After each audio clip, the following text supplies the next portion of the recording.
Ya, pemirsa, Anda masih menyaksikan Breaking News. Ini adalah kondisi terkini di Pondok Gede Permai, Bekasi, Jawa Barat, di mana Wapres Gibran dan juga rombongan memantau kondisi terkini rumah warga terdampak banjir di Pondok Gede Permai. Satu persatu bisa dikatakan Wapres Gibran memasuki dan berdialog kepada warga. Gibran juga sempat berbincang mengenai kendala apa saja yang dialami oleh warga untuk membersihkan rumah mereka. Dan untuk membahas mengenai banjir di Jabodetabek, pemirsa, kami sudah terhubung dengan Kepala BMKG, Ibu Dwi Korita Karnawati. Selamat siang, Ibu. Warahmatullahi wabarakatuh. Baik, Ibu, terima kasih sudah bergabung di Breaking News.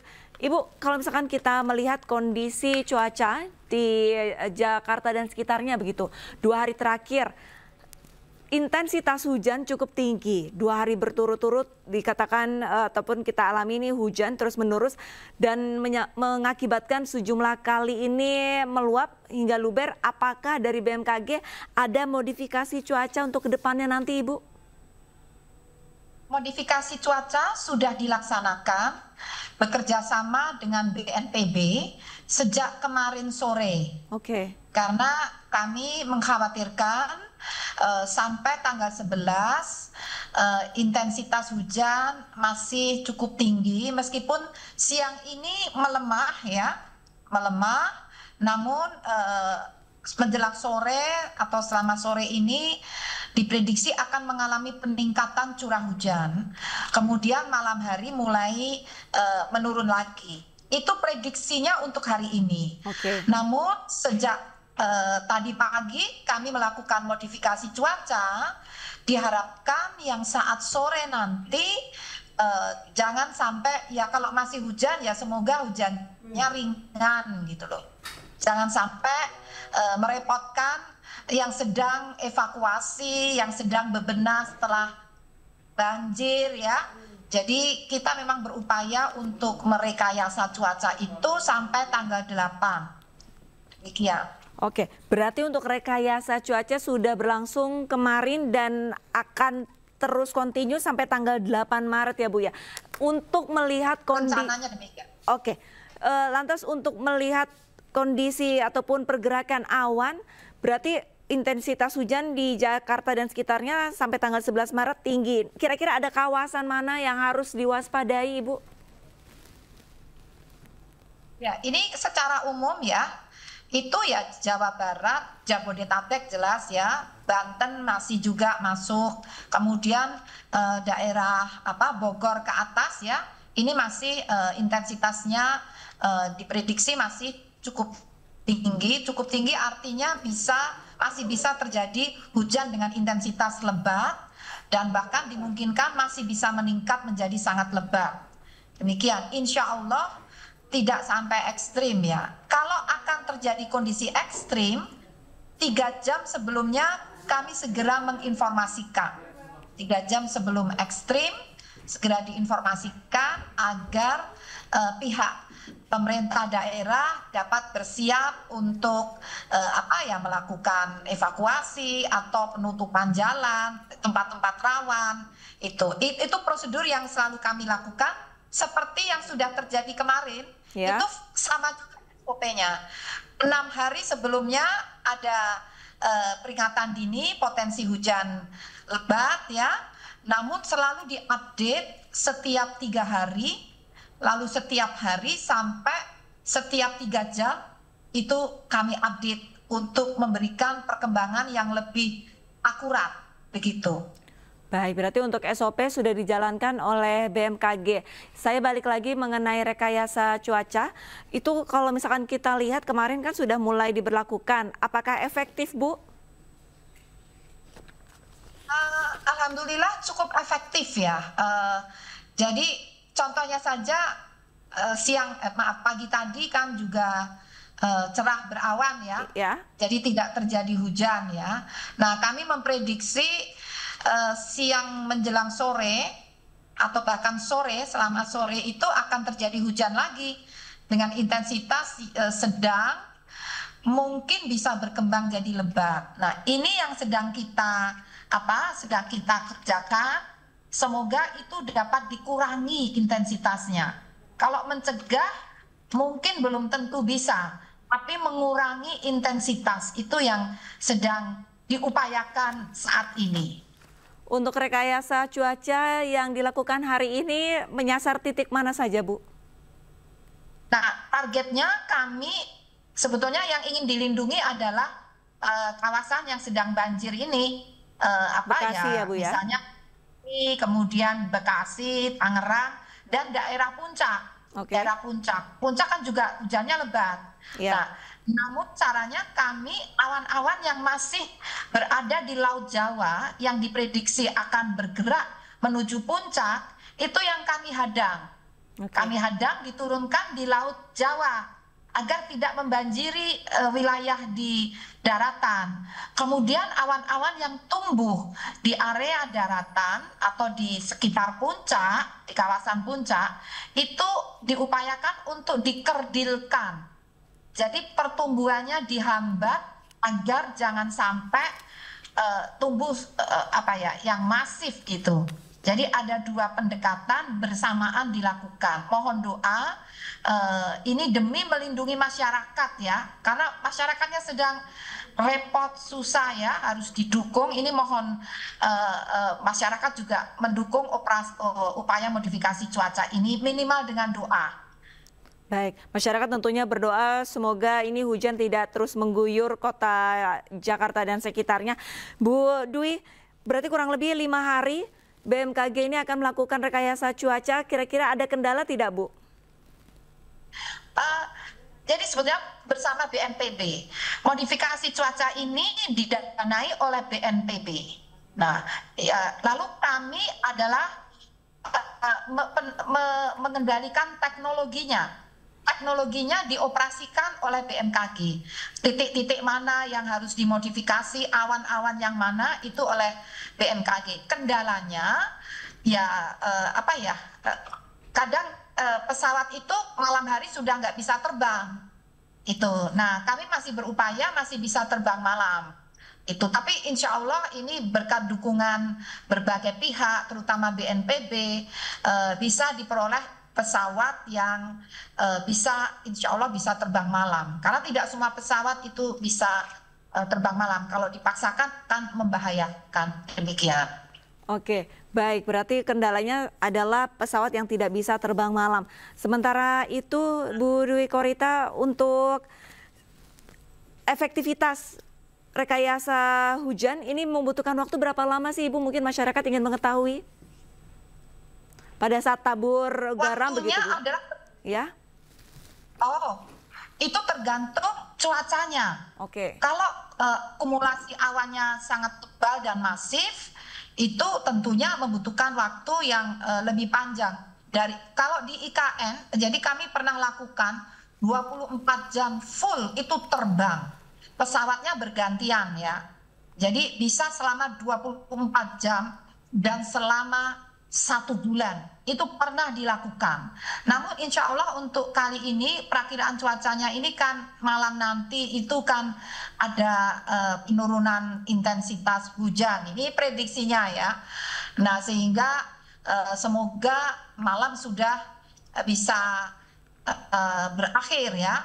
Namun besoknya bisa saja besok malam menjadi lebat ya, itu harus terbang malam. Sehingga berapa lamanya atau berapa sorti jumlah penerbangannya itu sangat tergantung pada perkembangan kondisi cuaca yang ada. Maksimum 24 jam maksimum. Minimum terbang sekali atau 2 kali, itu minimum. Seperti itu. Baik, kalau misalkan dari laporan tim Ibu untuk awan yang ada di kisaran di Pulau Jawa untuk hari ini, untuk siang ini seperti apa, Bu? Nah, yang siang ini diprediksi awan ini kan mulai terbit matahari, terjadi penguapan, evaporasi, itu mulai terbentuk sejak pagi. Namun belum cukup untuk turun sebagai hujan. Oke. Nah, hari ini ya, saya cerita hari ini. Sehingga pagi itu cerah ya, ada sinar matahari dan berawan. berawan itu adalah awan-awan yang mulai terbentuk. Nah, awan-awan yang terbentuk ini baru akan cukup turun sebagai hujan siang nanti. Katakanlah setelah jam ya sekitar jam 2 ya. Jam 2, jam 3 ini baru cukup turun untuk sebagai hujan. Nah, kemudian sampai sore ini hujan turun. Jadi awan-awan yang terkumpul ini sudah cukup memadai untuk turun sebagai hujan. Namun kemudian malam hari terjadi penurunan kondisi awan, jadi semakin habis dan tidak ada pembentukan yang intensif di malam hari. Ini perakiraan hari ini. Dan itu yang siang menjelang sore, jadi sekitar jam 2, jam 3 sampai sore jam 5, jam 6, itu yang sedang kita upayakan agar jangan sampai turunnya itu mengganggu. Ya kalau turun hujan ringan sajalah, jangan hujan sedang. Sedang tuh intensitasnya 20 sampai 40 mm, sampai kurang dari 50 mm ya. 20 sampai kurang dari 50 mm dalam 24 jam. Itu. Nah, itu pun dikhawatirkan dengan kondisi saat ini yang lahannya sudah banjir, itu bisa mengganggu juga gitu, meskipun tidak lebat. Gitu. Jadi diupayakan yang ringan itu kurang dari 20 mm dalam 24 jam. Baik, itu teorinya ya, konsep yang planningnya yang akan dilakukan kali ini. Hari ini, khusus hari ini ya, warga pun berharap untuk hari ini tidak hujan karena proses evakuasi juga masih berlangsung. Bu Dwi, untuk imbauan dari BMKG bagi warga Jabodetabek apa Ibu? Nah, kami mohon sekali lagi terus memonitor perkembangan informasi cuaca dari BMKG karena dinamikanya itu sangat dinamis ya, sehingga perubahannya bisa sangat cepat. Makanya kami selalu mengupdate informasi itu setiap 3 jam. Caranya memonitor melalui berbagai cara. Yang paling mudah menurut kami melalui aplikasi mobile phone Info BMKG. Di situ masyarakat bisa mengetahui cuaca hari ini sampai 6 hari ke depan, setiap 3 jam, di setiap desa dan kecamatan ya, di kabupaten. Jadi sampai kita ini tinggal di desa mana ya, cuacanya 3 hari lagi mau seperti apa, jam berapa sampai jam berapa. Nah, cuaca yang kami sampaikan adalah curah hujan, kemudian suhu udara, kecepatan angin dan arah angin, serta kelembapan udara. Nah, itu mohon terus dimonitor dan kami sewaktu-waktu mengeluarkan peringatan dini. Jadi peringatan dini ini kalau yang di aplikasi mobile phone itu diberikan 3 jam sebelum kejadian, diulang sampai 30 menit sebelum kejadian. Jadi maksudnya selama 3 jam ini bisa diulang lagi gitu ya. Jadi agar bersiap-siap. Tapi kalau peringatan dini yang kami keluarkan lewat website itu bisa 6 hari sebelum kejadian sampai 3 hari sebelum kejadian dan diulang-ulang setiap 3 jam hingga 30 menit sebelum kejadian. Karena kenapa kok diulang-ulang? Karena dinamikanya itu sangat dinamis, perkembangannya sangat dinamis. Jadi mohon dimonitor dan ada respons.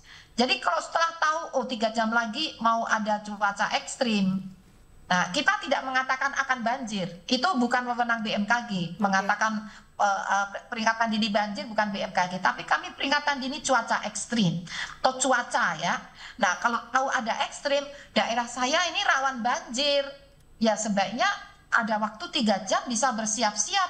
Barang-barangnya misalnya disiapkan, terus nanti kita mau evakuasi kemana sementara. Maksudnya seperti itu, sehingga kalau sudah mendapat informasi, mohon lakukanlah respons dan mohon berkoordinasi dengan aparat setempat. Apakah BPBD, apakah kepolisian setempat, Babinsa ya, atau di situ ada pos-posar dan sebagainya, mohon berkoordinasi. Demikian. Baik, terima kasih banyak Ibu Dwi Korita Karnawati, Kepala Badan Meteorologi, Klimatologi, dan Geofisika atas waktunya berbincang bersama kami. Sama-sama kita saling mendoakan agar hujan tidak turun pada sore hari ini agar memperlancar proses evakuasi bagi warga korban terdampak banjir. Terima kasih banyak Ibu Dwi Korita, salam sehat.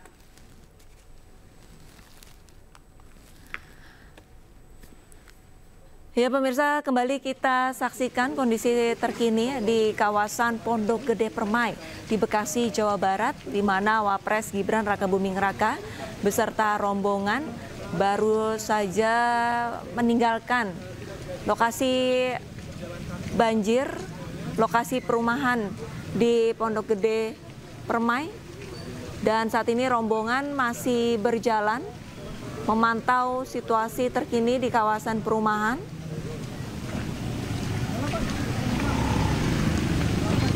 Sebelumnya Wapres Gibran mengunjungi dan memantau satu persatu rumah korban terdampak banjir.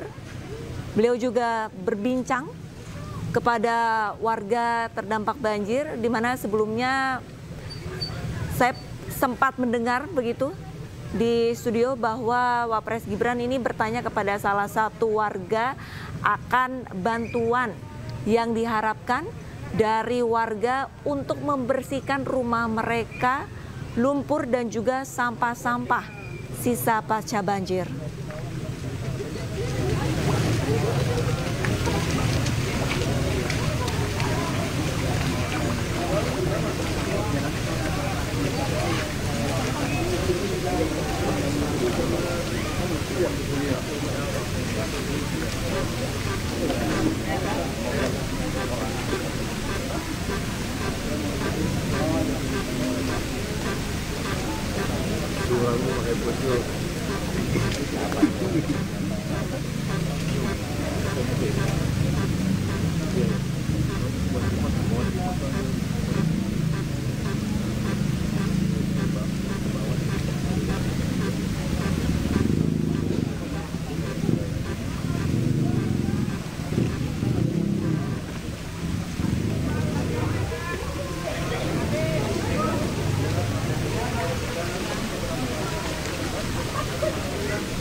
Balik layarnya.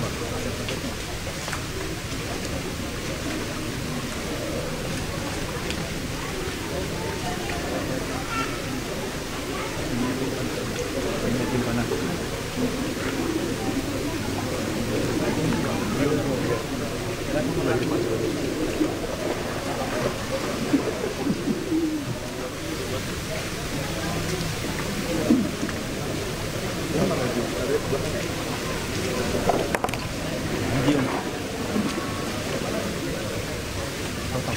Letaknya di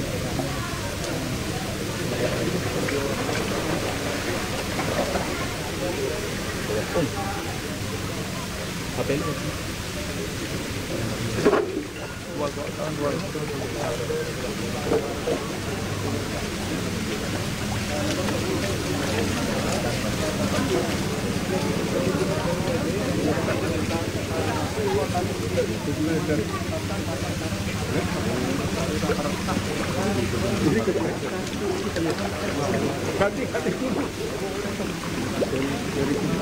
ini pada semua belakang gue nih, pada belajar nih.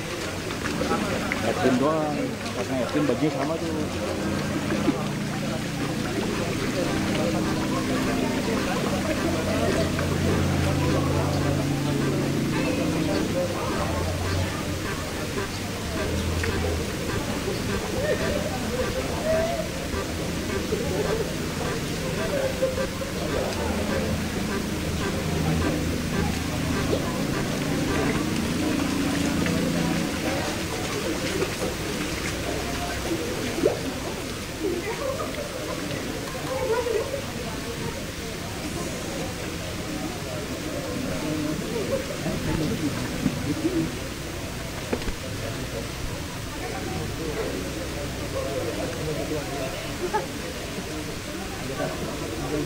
Ya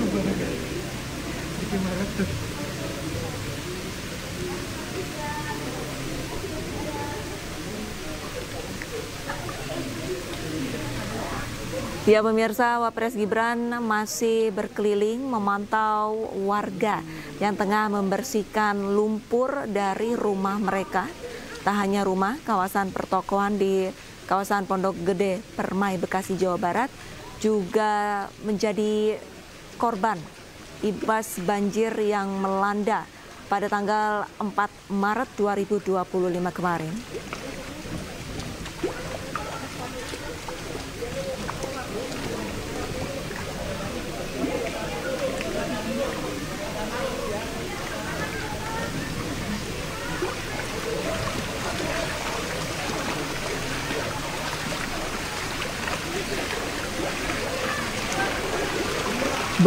Beberapa titik di kawasan Pondok Gede Permai terlihat banjir sudah mulai surut dan hanya menyisakan lumpur, tapi di titik lainnya air masih menggenangi jalan di perumahan mereka.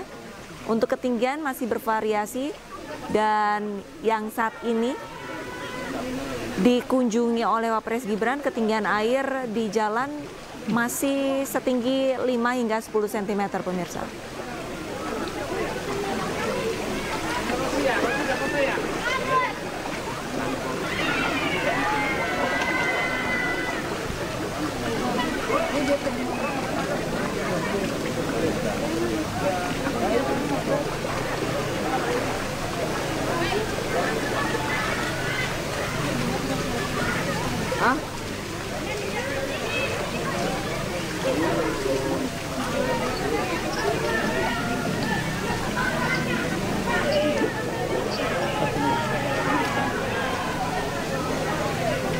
Kedatangan Wapres Gibran nyatanya disambut antusias oleh korban terdampak banjir di Pondok Gede Permai, pemirsa.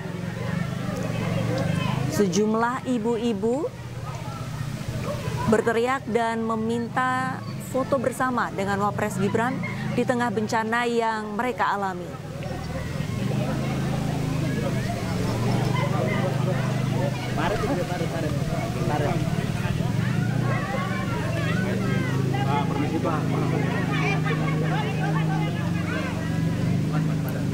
Kedatangan Wapres Gibran disambut riang oleh warga. Nggak tahu kalau live view ya. Kehadiran Wapres Gibran Raka Buming Raka menjadi salah satu hiburan begitu bagi warga karena mereka amat sangat membutuhkan dukungan moral dari pemerintah. Positif.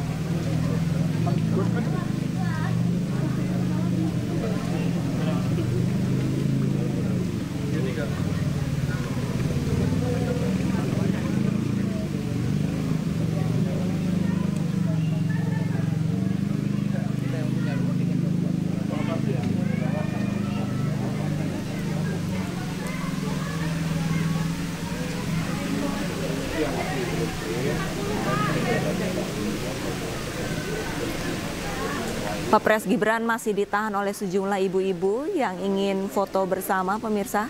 Namun sepertinya Wapres Gibran kembali melanjutkan pemantauan satu persatu rumah korban terdampak banjir di Pondok Gede Permai, Bekasi, Jawa Barat.